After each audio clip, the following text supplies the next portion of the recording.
All right, welcome back to the Beast Game podcast. This is a review for Molly's Game. It's written and directed by Aaron Sorkin. It's based on a book by the actual character Molly Bloom, who this is based off of. And it stars Jessica Chastain, Idris Elba, and Kevin Costner. The synopsis is the true story of Molly Bloom, an Olympic-class skier who ran the most exclusive high-stakes poker game and became an FBI target. So again, this is a biopic.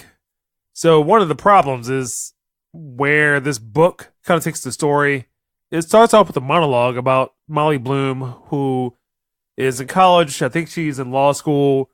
She takes a job as a waitress and an assistant. She works for a person named Dean, who is very eccentric. Her boss runs a high-stakes poker game, has her handling some of the financial aspects of it. And what happens is that she decides to kind of go into business for herself. That's where we'll stop. So I had a lot of issues with this movie. So one of my biggest issues, and this extends to other movies, are flashbacks. And this movie is nothing but one big flashback if it was told as a complete narrative. The screenplay for this goes flashback, flash forward, flashback, flash forward, some lawyer mumbo jumbo, flash forward. And that's my biggest problem with the movie, is that if it was just a straightforward narrative, it would work much better. You have a couple of different elements. Idris Elba, who is her potential lawyer, who then takes on the case.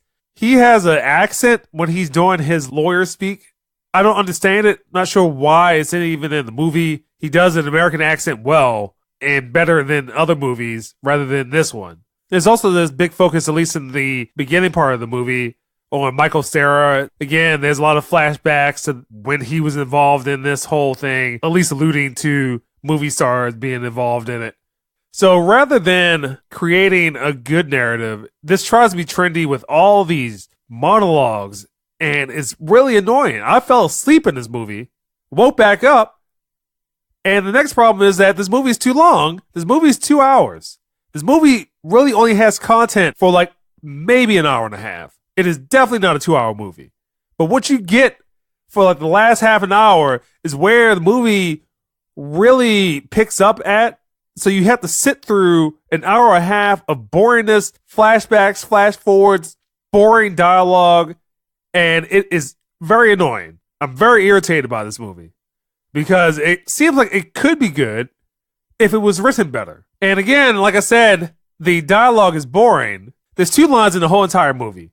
There's a diatribe that Idris Elba gives when he's trying to defend her in front of the prosecutors. And then there's also some dialogue from Kevin Costner.